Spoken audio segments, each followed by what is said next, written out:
Good afternoon, everyone. Welcome back to another episode of Speaking Legally, where the legal meets the cultural. Brought to you every week, 4 p.m. Eastern Standard Time. My name is Dr. Stacey N.C. Grant. I have the honor of producing the show and have my legal experts, Royce Russell Esquire and Edward Pichardo Esquire. Thank you all for sharing the show, letting us know your thoughts, commentary, that this has been helpful with you navigating the legal system, a lot of what we see, especially around social justice and just really understanding what it is that we should be looking for, be sensitive to, and as a community, be aware of. So, with that being said, let me go on ahead and have our co host welcome you. Mr. Russell, over to you. Hey, welcome everybody. Another episode of Speaking Legally, where we try to inform you of the things that are going around in your community and outside of your community that is of importance. And where the cultural meets the legal, that's where we will be, right on that corner, standing right there. Thank you, Mr. Russell. Señor Pichardo, welcome back. You got a little time, Papi. What's happening? Oh yes, I did. For the audience, I had to take a trip to the Dominican Republic on some business. Good afternoon, buenas tardes, buenos dias, mi gente, my peoples. Hello, everyone. Thank you for viewing our show today. As usual, I believe you'll find it fulfilling as well as educational.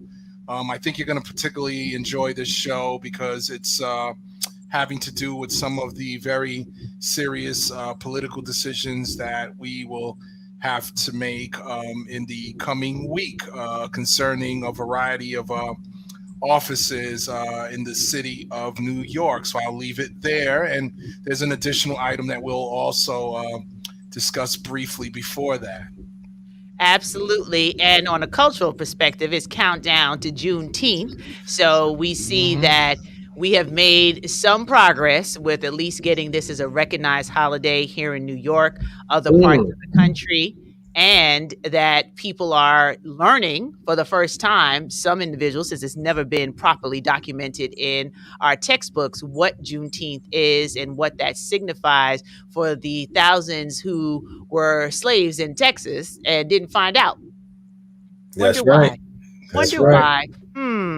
Why they didn't find out that they were free and when they did. So once again, it's an opportunity for us to learn history for those who didn't know and to change the culture of what is in the curriculum for this country, that we start telling the truth about a lot of things. But we'll get on celebrating because I'll be a part of celebrations this weekend, as I'm sure my co-hosts are as well. And we'll highlight some of that come our show next week because there's celebrations kicking off all over the country that are lending voice to the importance of understanding who we are, where we come from, and what we have survived as a people. We're stronger than we know.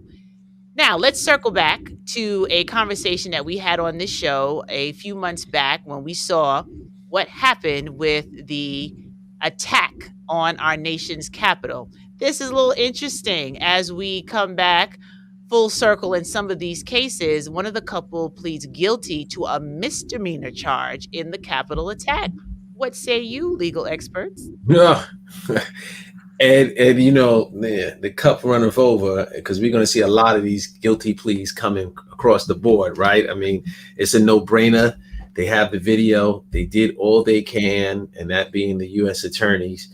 Even on the smallest of cases, you have 4 or 5 U.S. attorneys sitting in that courtroom with all the documents ready to go.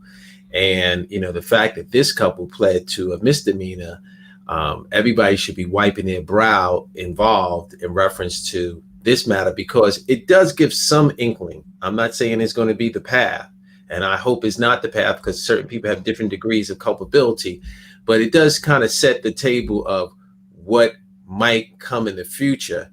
And although people are like, hey, a misdemeanor, very, very lucky, you have to understand that the U.S. Attorney's Office, they do not like to lose. And if they think that this disposition is a disposition that is not warranted, that something else should be had, the next person that comes up to bat does not mean that you're going to walk away with a misdemeanor. It's my understanding that, you know, offers are somewhere between 3.5 to 4.5 years on some of these matters. And felonies are definitely in the play. So, so folks can understand as far as sentencing is concerned, you plead guilty, then probation department does a pre-investigative report, and then you have to file sentence memorandums as to why or what the sentence should be. And as we discussed before, there is a sentencing range depending upon your criminal history, 1 through 6, plus the level of offense, and then the judge has to make a decision. Ed, what do you think? You think the judge might be light-handed on these cases or heavy-handed on these cases? Remember, 5 people died. Well, that's one of the issues I have with this. I really hope that the judge is heavy-handed in this manner. I really do. It harkens back for me to what happened at the end of the Civil War and the mindset by the president at the time to not be harsh with those in the Confederate States and the Confederate States and wanting to bring some sort of harmony, when in fact you saw later on that these people were later celebrating their efforts to secede and felt that their cause was righteous. In this case here, you have this couple pleading guilty to a misdemeanor charge of disorderly conduct. Apparently, according to the agreement with the government, they could be sentenced to as little as no prison time to 6 months in prison, and some sort of $500 fine to defray the cost of the $1.4 million in damage to the Capitol. You're going to have several other defendants that are going to point to this disposition and wondering why they can't get offered the same thing if the facts are similar, meaning I believe this couple entered the Capitol, but apparently didn't do more than that. And you're probably going to have, a number of other defendants who are in the same position. But, for me, the very participation, and then on top of that, the entering into the Capitol.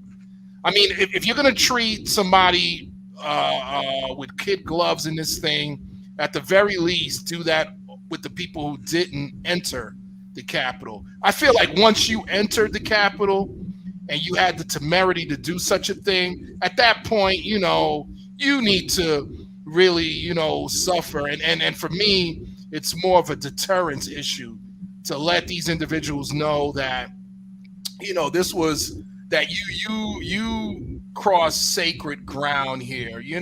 This was absolutely outrageous. I definitely join you in that sentiment because remember how people were so offended when Colin Kaepernick kneeled. Yes. Right, the national anthem, right? You're so offended. You're so outraged. You're so a whole bunch of couple of things, right? How do you distinguish for those that stayed outside, those that went inside, right? And by the mere sentence that you have just articulated, 0 to 6 months, what that tells me, practicing in the federal jurisdiction, is that this person, and this is important because many people may want to have duplication or have the same outcome as these couples, but it may never come to fruition because, once again, criminal history, which is what you have done in your past, will determine your future. And I repeat, your criminal history in the past will determine your future. And we should not look over that. Their sentencing guidelines was 0 to 6 months. And the reason why it was 0 to 6 months, that tells me that they're category 1, first offender, no criminal history. Now, when I say first offender, that means they have nothing in their background. You get a guy, anybody stole a bag of chips, did something where they have a petty larceny on their record. They have 2 petty larcenies on their record. Maybe they have an assault. They got in a fight with their neighbor and they pled guilty to a misdemeanor assault in another state, in New York, in Alabama, somewhere, criminal mischief. They damaged somebody's property while they lived in North Carolina 20 years ago. And now here they are in DC and they participate in this. You can easily move from criminal history category 1 to criminal history category 2. And let me tell you, the guideline range is not 0 to 6.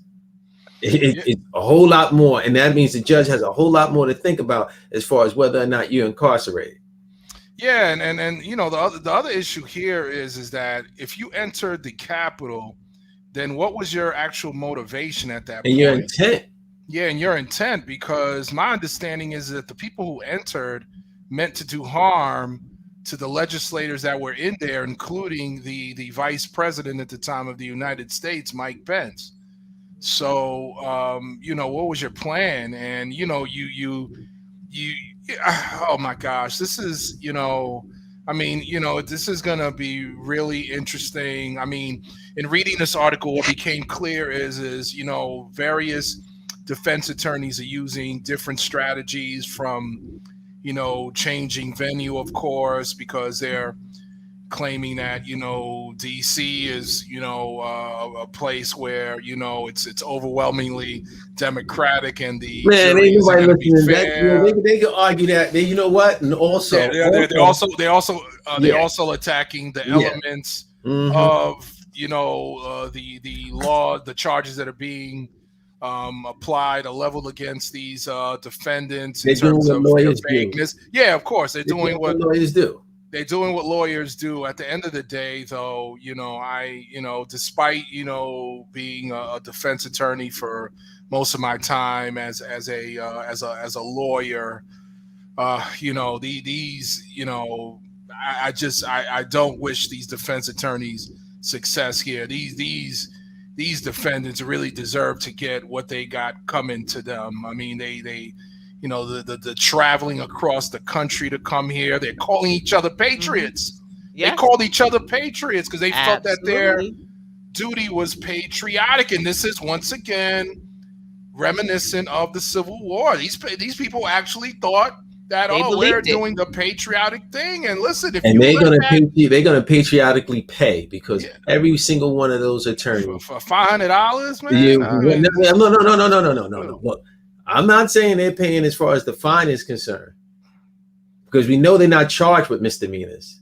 And as a defense counsel, both of us, you know what Yeah. that retainer looks like. yeah, I know. All right, yeah. So they paying. You know what that retainer looks like, right? Because anything is possible, right? And then all that change of venue. Look, you committed the crime here. You can stay in court here, and there's no federal judge ever in the world is going to allow a change of venue on this type of situation. Well, Royce, I'm not working anymore. I qualify for the federal defender. I lost my job behind this charge. Oh my goodness! Yeah. Look, this is don't have more than a anything. notion.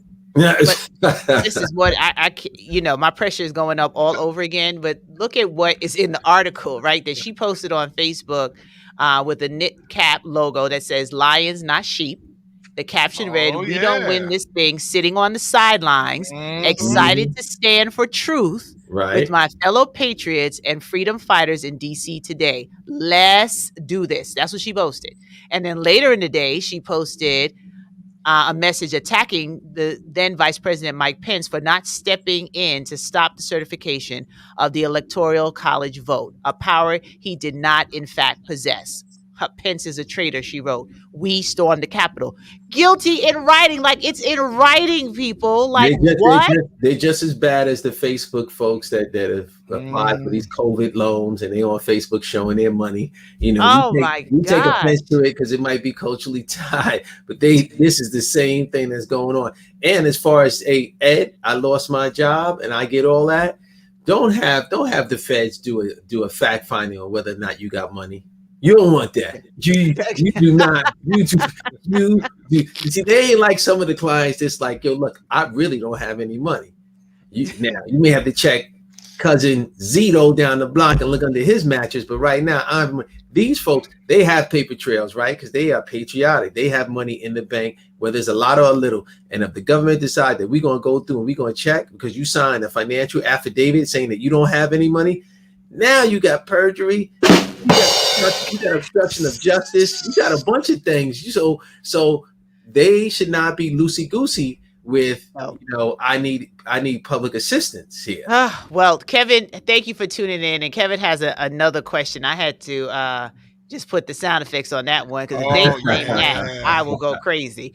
But what are your thoughts about the lawsuit against the funding for Black farmers? So we'll get our legal experts' feedback on that and then jump into the next part. Because if I stay on this misdemeanor charge, it's too much. It's too much. Well, it's my understanding that a judge recently enjoined the continuing of a program that was put in place to help, Black farmers. And so a bunch of white farmers filed a lawsuit against the federal government to prevent them from having that program continue to go forward. And happy to say the spokesperson for that program says as soon as they get that injunction lifted or that stop removed, they plan to provide that funding. I mean, at the end of the day, there is a clear out and out history of racism and racist application of funding formulas in terms of Black farmers versus white farmers by the Department of Agriculture. In fact, probably about 2 to 3 years ago, I heard this amazing story about this Black farmer that did everything he could to get funding from the Department of Agriculture, and the federal the person employed by the federal government, or not necessarily directly employed by the federal government, but in charge of providing those loans, did everything in his power, a gentleman who happened to be white, of making sure that Black farmer got none of the help that he needed. And in fact, I believe he was trying to raise hogs or pigs, and they apparently the hogs that he had died because he wasn't able to provide adequate housing for those animals and feed and heat to be able to meet his obligations to then go ahead and sell that. Not only that, but also his crops were affected. I mean, and apparently, I don't know much about agriculture, but my understanding is that those loans and the timing of those loans are very necessary to the continuation of that, because if you don't get them at a strategic point in time, it's not like other things the way you can wait. You need it. It's crucial that you get it at the time that you requested, so that you're able to meet your crop yields and harvest and so forth, or in the case of these animals, to be able to make sure that you do what you need to do in order to get that onto the market. And there's a history of that, and that's the reason why, even though after the Civil War and after you had Black farmers, a lot of them weren't able to continue to be successful or stay in the business, not to mention the exodus of many African Americans to the North, based on, Jim Crow laws and the proliferation of lynching in the early century. To your point, the program is there for a reason. And we know as the day is long, there's always going to be a group of people that decide that we, people of color, brown, Black, African diaspora, do not deserve what is quite rightfully ours, because we've been employed and working that land forever, right? Forever. As far as we dated back, getting off the boat and landing in America, right? So there's always going to be that opposition, and the litigation will go forward, and we'll have to keep our eye on it, just like we keep an eye on the insurrection in Washington, D.C., Kevin, and keep an eye on COVID and everything else. Yeah, it's just like you got white contractors suing, governments over MWBE programs, claiming you're discriminating against me. Which is like, it's say what? It's supposed to be a fair and impartial market. That's another show. As an MWBE, I'm very particular to that conversation. But along with that, and thank you, Kevin, for bringing that up. And yes, you made a good point about the Capitol giving us a clear visual of what happened in Black Wall Street in Tulsa. So we know this is unfortunately not new. And as Mr. Russell said, we will continue to see this. So ranked choice voting, for those that are in the New York City area, you know that for New York City elected positions, I'm going to play the video, but also Hey, Dr. Grant, before you play the video, let me just tell you something. And this is kudos to the producer and one legal expert. That's you, Ed. I don't take any kudos for you. There are a number of people that have I've been in contact with, and my mother being one of them, who's 80-something years old, and a couple of strangers that I know kind of peripherally. They're like, but for your show, I would not have known what the hell to do with rank voting. So I just want to, give you guys a little applause, because you guys educated, you guys really educated a lot of people. And Ed, I do want to tell you one thing: a lot of people are standing right behind me in line, and their thought pattern is that I'm not going to pick somebody just to pick somebody, because you never know that they may wind up in the front seat. Now, you and I, we've had this discussion. You got your number one, you got your number two.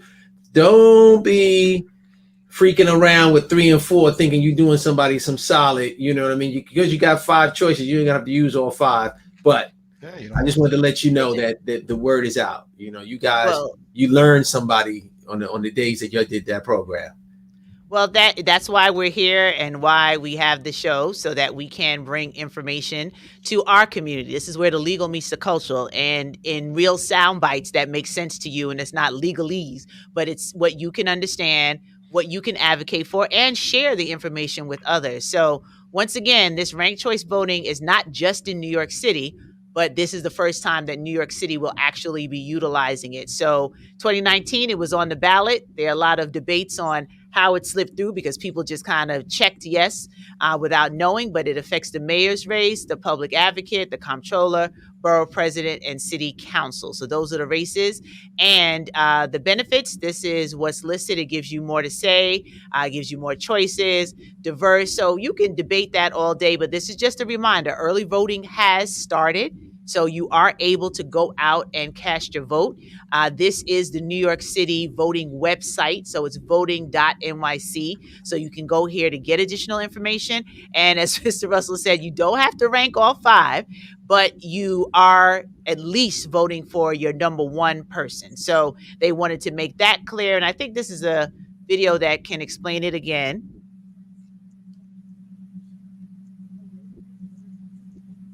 We're not hearing any audio. Maybe it's not. Very low. Okay, so we'll pause that. Yeah, it should have come up a little bit more, but it's basically, I'll walk you through what it says. It's a quick video. It's only 2 minutes. It's that you go through, you make sure you rank your top person. You're going to see it's a different kind of ballot, so be prepared for that as well. So when you go in, just make sure whoever you put in number one, you really want to be number one. And then if there is an opportunity, or you decide that you want to, I like 2 people in the race, I like 3 people in the race. Well, now, after you vote for your number one person, what this is saying is that you can go ahead and then choose a number of up to 4 individuals that you want. So just so that you understand what you decide you can to choose. It's you don't have to choose. Can, not have to, right? Up to 5. Up to 5. But it's can. It's not have to. You don't have to. You don't have to.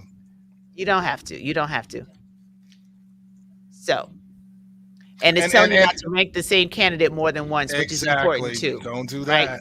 So that's why I wanted to make sure that we just played it so you can see. You have to make sure that you vote for 1, 2, 5 in different ranks, or it'll invalidate your vote. So you right. Make sure that so that's the last thing you want. Right. And so here we go. So you like a certain candidate, you rank them number 1. You think you're going to be fancy with the footwork, or pretty with the pencil. So in number 2, you rank them number 1 as number 2. You put them as, you circle it, and then number 3, you like, I'm gonna show them something. And then you rank them at number 3, the same person. And don't do that. See, you know what I'm saying? Don't do that. Don't mess around, because then the next thing you know, your vote won't be counted. Exactly. So just stay traditional. If you're a traditionalist and you really only like one person, then vote for one person. If you like conservative, If you're a traditionalist and you like one person, that's like saying that I wear a Caesar, so I'm conservative, right? I mean, you were born this way. You know what I mean? Everything else is Right. out Come of the on, box. we can't rock Right? no locks. What's You know, going on? you wasn't Yeah. born with locks, that's for sure. So, you know what I Yes. mean? And So and you're a Kevin rebel. did mention, okay, y'all are too much. Kevin also mentioned that there's a write-in line. Yes, there is a write-in line as well. That just complicates it even more. At this point, there's so many people. Unless you're going to write in Edward Pichardo or Royce Russell, just going ahead and rank That's who right. you Just see do there. that. I remember one Just do time I put in Tupac Shakur because I That's didn't like right. any of the And candidates. today is his birthday, so shout out to Tupac. You know Now what I that you mean? you mentioned it, so on the cultural end, we celebrate Tupac today. So now we're going to take some time on the show because there are many races. As you know, we might not have a chance to touch on all of the forerunners per se for each one, but it's important for us to touch on one that's going to be a game changer when it comes to mayoral races across the country. This could end up being a tipping point of some real change and transformation depending on who becomes the next mayor of one of the largest cities in America. So we're going to just go through their websites without bias as best we can because we all have where we're leaning towards with who we think would be great leaders. But our purpose on the show is to really just bring awareness so that when you're making your suggestions or making your selections, rather, that you have some additional information. Just do me a favor. When Bias enters the studio, just don't let Bias in. All right? Because Bias is going to enter. He's going to enter this studio real quick. Like, so don't let Bias in because I got a funny feeling Bias is going to be The right by bias the is camera. bias is not by the camera. So this is in alphabetical order for about 6 of the top candidates, but apparently there's some other candidates that are listed if you look at what's happening. And I'll let my other co-host touch on that. So let's just get through these first 6 names that you'll recognize, that you've seen literature come to your house, you have listened to commercials, etc. So it's by last name to try to make it as equitable as possible. So this first one is Eric Adams. And on each person's site, I'm going to go to vision. And that way we can see what they're sharing, what's on the platform for them, on government. This is what Mr. Adams is saying, that he is working to make government more efficient, effective, and equal, and that he knows it because he lived it. And I'm just breezing through economy. It's time for a new economy that works for all New Yorkers. He said, I will slash the red tape to save small businesses, education. We have a once in a lifetime chance to completely reimagine our education system, and my administration will offer a full continuum of support at every stage of a young person's life. Healthcare. COVID-19 showed us how lack of coordination between our health providers creates inefficiencies and inequities that cost lives. Sometimes the best policy is not something new and flashy, but rather to double down on programs with proven track records and expand them. Safety is today our city faces an unprecedented crisis that threatens to undo the progress we have made against crime. We must tackle the trauma that festers in communities experiencing gun violence. Housing is the last one. New York City is always changing, but every once in a while, there is a area change. Space for jobs that support the city must also go where it's smartest to build, not just the easiest. So those seem to be the general for Eric Adams as a candidate. So I don't know if we want to do candidate by candidate. Let me just show you who's here, and then we'll come back, and I'll let my co-hosts write their notes on each person or what they picked up. So the I next, gotta get my pen and paper. See now, get your pen and paper, because I think that's the most effective use of time. Is I do these quick highlights, and then we go back, and whatever spoke to you, let's share that as we go through each one. The next candidate, Sean Donovan. Just get this out of the way so we can see his full site. Well, that's not working. The plan. So the plan for Mr. Sean Donovan, the plan for working for New York City, he has it laid out a little differently. So we want to go viewing the plan so that we can see it. Trying to get through so we can compare. You got to get through all those endorsements first. We got to get through all the apples to apples. Okay, where's the plan? Executive summary. Okay, so racial equity, that is big on his plan. Bless you. Deliberately Thank you. applied a lens of equity to every platform. So he spends time talking about creating a racial equity platform and a chief equity officer for the city. He puts forth his equity bonds plan for health. He wants to go further with the health platform and bringing the COVID crisis in our city quickly and equitably to an end, launching New York City's public option when it comes to affordable health care, and every New Yorker should have access to high quality health care in their neighborhoods. His climate platform addresses issues like Hurricane Sandy and achieving net zero emissions by mid century and protecting New Yorkers from climate threats like flooding, severe storms, heat waves, with an emphasis on environmental justice. So he is also talking about the role in emitting greenhouse gases. Then his plan talks about jobs and sets an ambitious goal of creating 500,000 jobs for New Yorkers at the end of his first term. Pretty aggressive. Investing in diversity and inclusion in our economy and neighborhoods. He says it starts with simple but profound idea of making every neighborhood in our city a 15-minute neighborhood as described or outlined in neighborhoods, organizing or recognizing the potential for neighborhoods to power our city's economic recovery, criminal justice, reimagining a public safety that is accountable and community driven, reducing over policing and over incarceration, and reinvesting in services that provide safe and healthy communities for all New Yorkers. So he breaks down how he does that. And then education is in his plan as well.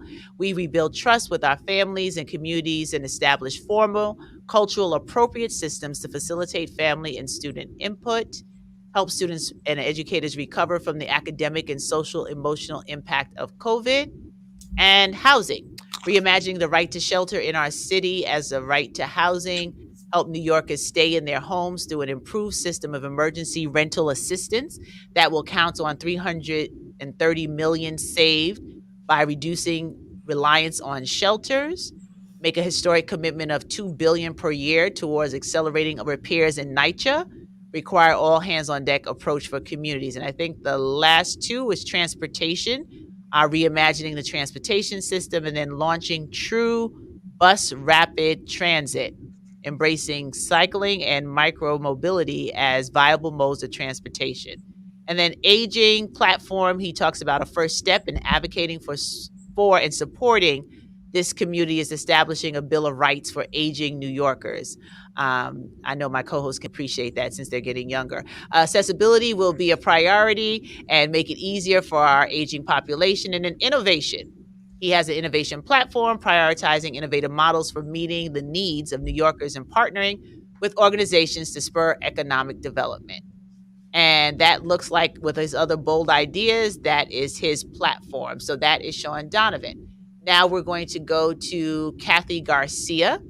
And That's her real name? Her real name is Catherine Garcia?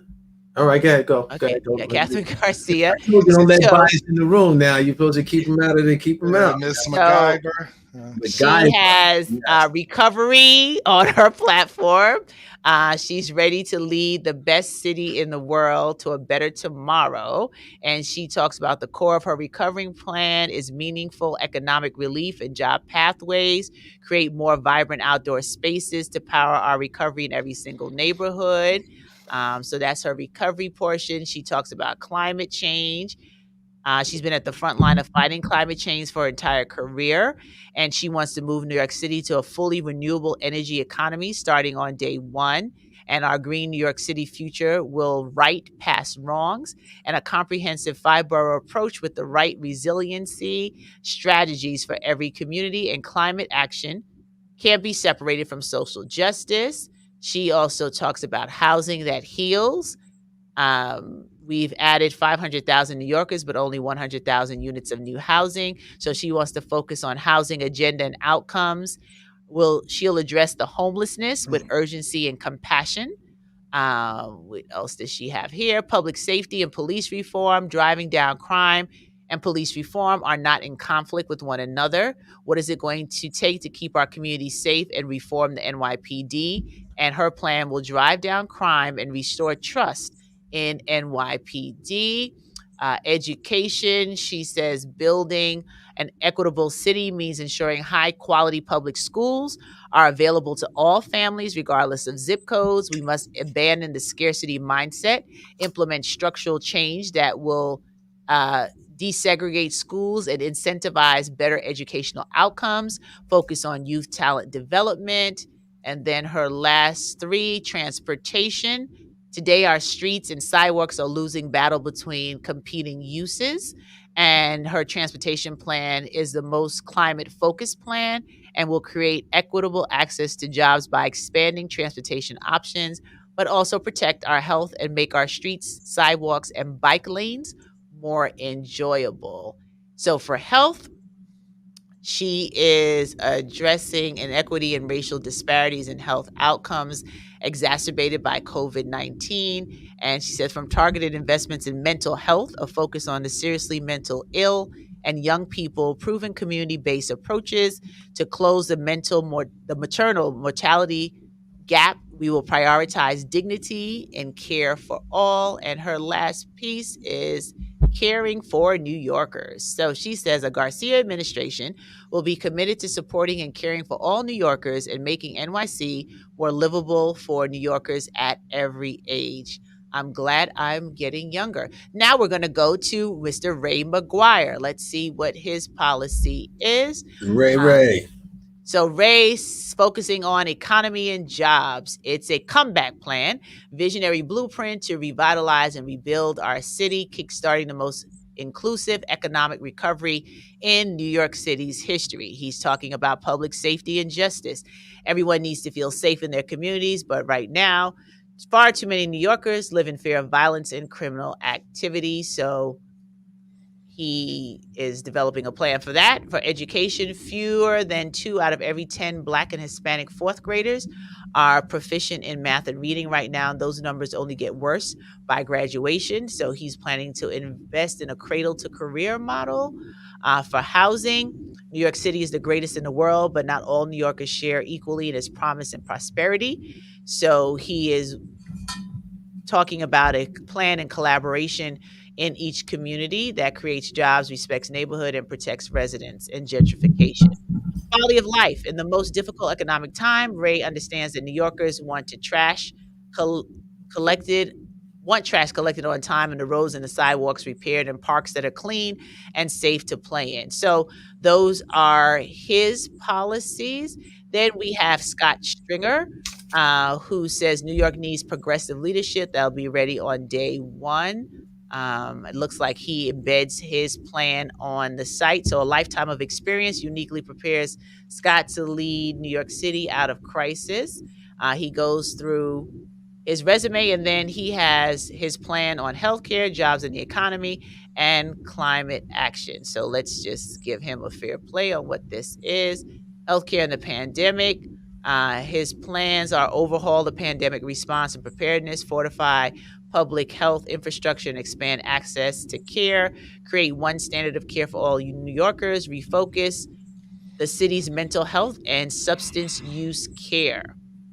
All right, so his climate, I guess we'll go to children and education. He talks about his past and his plans, provide high quality, affordable early childhood education for infants and toddlers, build a new paradigm for classroom instruction by putting 2 teachers in every elementary classroom and expanding teacher mentorship and training, integrate our schools and confront inequities across the system, address the social emotional needs of students with on-the-ground help, prepare New Yorkers for the jobs of tomorrow. Let's get back to the plan. Let's see here. So he has climate action as well. Meet our climate commitments faster at the end of the era of fossil fuel infrastructure, create tens of thousands of good-paying green jobs and grow the green economy, deliver environmental justice to ensure that all New Yorkers benefit from a healthy future, promote greener, energy-efficient buildings to tackle our biggest carbon source, Create active streets and green spaces to improve our air quality and physical health. Enhance resiliency programs to protect New York against extreme heat, sea rise, and storms. And I believe he has 2 more that we'll highlight, and then we'll get to the last person that we are sharing. No, we did housing. So we did all 4. That's what he highlights there. And our last candidate is Miss Maya Wiley. And let's go to her community visions. Okay, here we go. So she has a plan to support moms, to make sure that as the mother of 2 daughters, she has a vision devoted to improving the lives of mothers across the city, building strong, equitable economic recovery, to improving maternal health care and investing in our schools. She has a plan for women. After 109 men, it's time for a woman to lead New York City, and New Yorkers can make history in 2021 by electing a change-making woman with a track record of bringing people together and getting things done. She plans to support Black women, and out of the 109 male mayors of New York City, 108 of them have been white men. Black women have always been leaders in their community. She plans to continue that. Maya's plan to support Black men, especially Black men, have been borne the brunt of the city's inequitable systems and systemic injustice for far too long. So after 108 white male mayors, it's time for Black New Yorkers to have a mayor in City Hall who understands their experience and challenges. Her plan to uplift Latino and Hispanic communities is instrumental in rebuilding our economy, our infrastructure, and our communities, and the COVID pandemic that has impacted all New Yorkers. Her plan to support immigrants. For generations, immigrants all over the world have come to our city to find work, and she wants to continue to support them. She has a plan for workers that have been battered by the city's economy, a plan to support LGBTQIA community, and plans to support our city's youth. And then to support the AAPI, that has shouldered the heaviest burden in the same health, economic, and cultural changes that have impacted. So I wanted to make sure I went through all of that, and that's her plans. Okay, New Deal New York, universal community care, gun violence prevention, universal health coverage, plan for creating just, vibrant school systems, save our small business platform, creating safe communities and transforming policing, housing plan for just and liable living, and community first climate action plan, ethics in government, preventing maternal mortality, arts, culture, tourism platform for a Maya Wiley administration, state government priorities, and plan to end evictions. I've gone through all 6. I need a drink of water. So we went through the 6 candidates. Let me stop sharing my screen for a moment. That was a lot to summarize, but each of their websites are speaking to some things that are similar. I noticed that there were a few topics that didn't go across the board. So now I'm going to give my co-hosts a chance to give their feedback on what they're seeing and what, as voters, we should be aware of as we make the decision, because this is going to affect the lives of not just us as adults, but our children and potentially our children's children. So there's a lot of thought that needs to go into who gets this coveted position of mayor of New York City. Who wants to go first? I'll leave it to the lobbyist. He has to go. He's up in Albany. He's hobnobbing, eating at the steak joint. You know what I mean? He knows what's happening. I do just want to remind people that I believe the final debate is Wednesday. That might be today. If you're watching on a Wednesday, if you want to get some more feedback and get your what they say, eyes don't lie when you watch the candidates. But go ahead, lobbyist number one, my favorite lobbyist in the world, number one African American lobbyist in the United States of America, Edward Pichardo. Well, I just want to make sure I mention that I noticed that on the list was missing Andrew Yang, and I'm not sure if that was intentional or not. Yeah. No, I'll get him going. Well, you're gonna go get him. Yeah, but that's gonna go get Pookie too. So let's no. And the reason why I wanted to mention that is because before I start going into the candidates that you did mention, I want to inform the audience, if they're not aware already, I actually received my Vote NYC kind of booklet. I think it was either yesterday or the day before. And so I start flipping through all of the candidates, and I realize there's so many more candidates than, what the press has been covering. Like, for instance, Andrew Yang is not the only Asian candidate here. You also have a gentleman by the name of Art Chang, and apparently his top 3 issues are COVID, economic recovery, universal child care, and ending homelessness crisis. And then I also noticed there was another gentleman by the name of Aaron Foldenauer. There's another person here by the name of Paperboy Love Prince, which is interesting. I know Paperboy. You gotta leave Paperboy alone, And then you have an African American sister that appears named Jocelyn Taylor, and then you have a gentleman by the name of Isaac Wright, who's a formerly incarcerated individual who was able to represent himself and get himself out of prison and represented others who were incarcerated. So that's an interesting one. And last but not least, you got Fernando Mateo. I'm sure he's people know about him, Taxi Drivers, Watch the Nights, Dominican. You also have Curtis Sliwa too running. And this is in addition to, of course, the esteemed Diane Morales. So I only say that to say that, I would like the public to really do their homework. And if you got this booklet, it's a nice booklet. Take a look through it, flip through it. It has some information, maybe not enough, but at least, it touches on the surface. Now, Adam, so let me be fair and just let you see Yang, because he doesn't have a lot, since it's another name that's been popular. Investing in communities burdened by historic environmental racism, reimagining Cross Bronx Expressway, a safe and fair city, plan to invest in our city's veterans, cash relief, and COVID recovery, affordable city, and a safe summer. So that seems to be his highlight. So thank you for reminding us of that. And if work, because it's still alphabetical order, because it's Yang. No doubt. I mean, when it comes to Eric Adams, I first experienced Brother Adams as a state senator, and then he became the Brooklyn Borough president. I think for him, the big thing that's propelling him to the top of the polls right now is the whole public safety issue. And it's interesting how he's been able to flip that from being somebody who traditionally fought against the police and racism in the police department and police brutality to now being someone who people are looking to in terms of, an advocate of public safety, right? Because a lot of people feel that crime is out of control in the city. Folks are kind of scared. They're afraid about what's happening in the subways and on the streets. And, he's somehow been able to present himself as that moderate, right? Which is just amazing, right?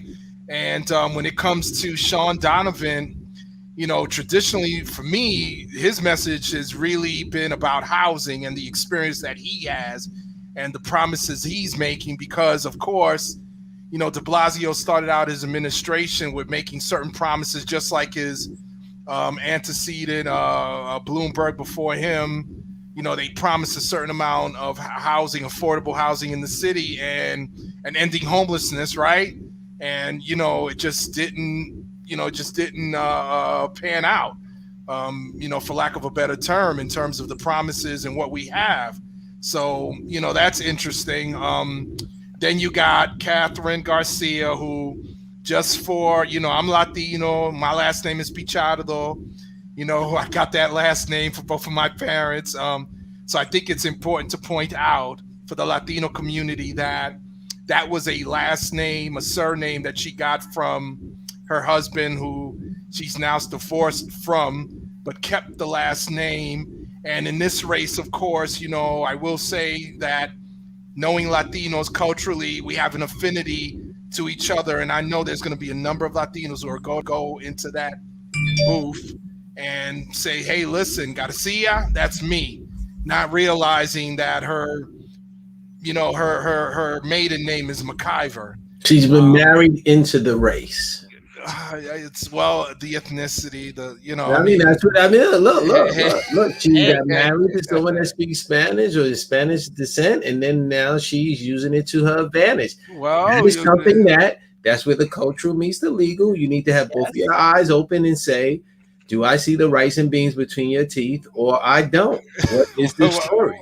well, listen. Only reason I find it necessary to point that out is so that people have all of the information that they need, and they don't go in there thinking one thing and the reality is another. I mean, you got some Latinos who have a Latino last name but don't culturally identify as Latino for whatever reason, and that's the point. In fact, that you can't just look at a last name. You can't even just look at someone's skin color or the texture of their hair and decide your politics based on that. Because, like, for instance, I believe in the comptroller race, you have a woman, I believe Caruso, with a Latino last name who's like extremely conservative, Republican, doesn't really share any Latino friendly policies, but is hoping to garner that community's vote. So, we have to do our homework. She's presenting herself, aside from all that, as basically a crisis manager. She's saying, look, listen, I got the experience. I've been successful running programs in city government. I'm the one who's going to lead you out of this pandemic and make sure that the city runs smoothly. The question is whether what she's looking to do is really different from the previous administration and the administration before that. And when it comes to Brother McGuire, I think it's economic development there, but that's basically what he seems to be offering this race. And we're gonna have to look at some of the other parts of his platform to see if he has the ability to be successful in those other areas. Then you got Scott Stringer.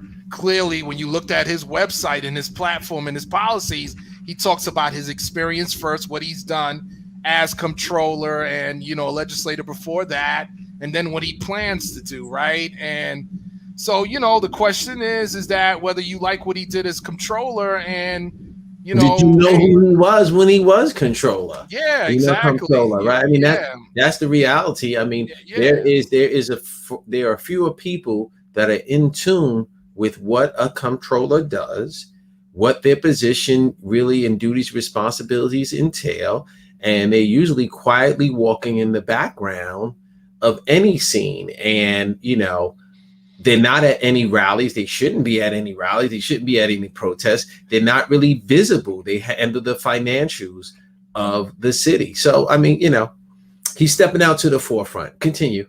Yeah, then you got Sister Maya Wiley, police. The way I see her, she talks about her experience as chair of the CCRB. She left the position, and I believe right after that was when the Pantaleo firing occurred. And, based on a report from there, the mayor's claiming they couldn't come out with it beforehand because, they were waiting for some sort of state action.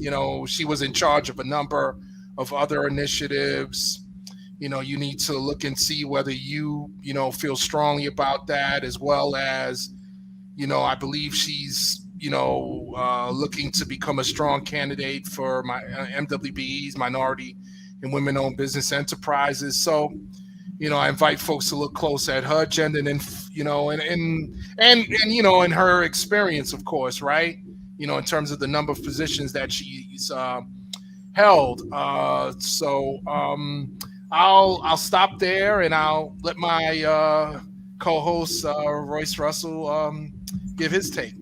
So when I speak of Maya Wiley, I think one of the things that we need to look at is she has done a lot of good work under the umbrella of a variety of institutions. And so one has to say she is used to working with others and hopefully reaching the goal that she wants to reach. And then the question follow up behind that is how much is being left on the table to reach a certain goal. That's going to be with everyone. There's no two ways about it. But because she has consistently worked with institutions in this way, she may have the savvy to get a little bit more, or she might be tainted and realize that I'm never going to get as much as I want, so I'm not going to shoot as far. That's what people need to kind of look at. Interesting. So I start from the bottom, then I'll jump to the top. Eric Adams, conversely, right? Is Eric Adams the person? And I'll use this analogy. I don't mean it personally. I really don't. But the analogy works well. You know, the snake says, "Hey, look, I'll ride you to the other side. Get on my back." Snake being the police. You ride on the snake back. You get to the other side, and then the snake bites you. You're like, "Oh shit, man." He said, "I ain't never tell you anything about not biting you. I just told you I'd give you a lift to the other side." So we have to critically look at policing when it comes to him. He is a former police officer. I'm not saying that you can't live many lives, but he is in a new career. Do you trust that? Do you say to yourself, look, when he gets to the other side and becomes the mayor, he's going to turn around on us being people of color, and negatively affect the progress, or kind of kick around the progress and think that, you know, what he said before is going to survive. I personally don't think that's his MO, but I understand the thinking behind that. Scott Stringer, he's just coming out of the background, and once again, his Achilles heel is that what did he do, and how significant is it to the daily outcome of people's lives? I mean, it may be important to me because I sue the city in a variety of cases of false arrest, police brutality, and I know eventually the case has to go to the comptroller, and you know, decisions are made as to whether or not a certain settlement is going to happen or not. But to somebody who's jumping on the 4 or the 5 train, like Scott, like I don't even know, like if I walk past you, I walk past you. You know what I'm saying? Not to minimize his contribution to the city, but we need to know. People need to know, and it's hard to kind of step out of those shadows and say, hey, look, I've been working in this position all along. You need to know me. Same thing with switch him up last name Garcia. I understand you, Commissioner of Sanitation. I understand crisis. I understand all that, but I haven't seen you. You know what I mean? You haven't taken the microphone on the crisis of COVID and say, hey, look, Governor, I need to be sitting at that table right next to you every single time doing, you know, or making the power speeches. And if she has, well, in all fairness, she was put in charge of food distribution. All right. So in all fairness, she was in charge of being put in. I didn't know that, right? Why? That's a problem. That's a problem. You should know that, right? Yeah. Of you stepping out in this area. And certain people don't have that issue. So Ray doesn't have that issue. He's like, I've always did financial things. I'm here. I'm doing financial things. This is what I'm known for. I'm hoping this financial thing rides me through. We're in a financial crisis. So I think each candidate has to play to their strength, and playing at anything else is going to be the Achilles heel. I do like the fact that some candidates are talking about, I know we're short on time, they are talking about climate control, but where does that fit when we're really talking about crisis and I can die from COVID or I could die from cops? You know what I mean? Where they, you know, like the climate control gets lost. The other C, you know, goes to the background.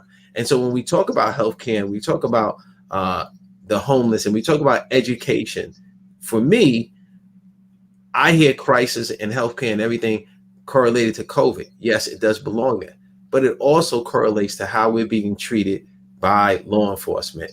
Mentally, I can't cope in school because I've had a negative issue yesterday. Physically, I can't cope in school because I've been beaten. I can't go to work because I was jailed for a day over something that I shouldn't have happened because my community is over policed. Those are some real issues, and I think whether the water's too hot or not, you know, not to make fun of it, whether the, you know, air pollution and things of that nature is important, but might be on the lower half of the totem pole. Something to think about.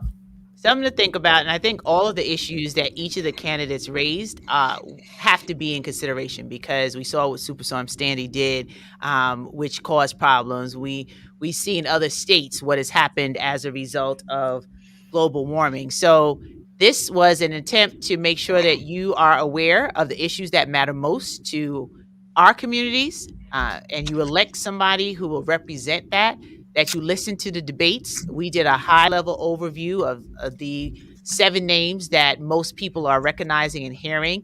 Mr. Pichardo gave us those who we didn't know about in the election booklet for those who received it and perused it. I didn't crack mine open yet because I kind of been doing my top level search on the 7 names.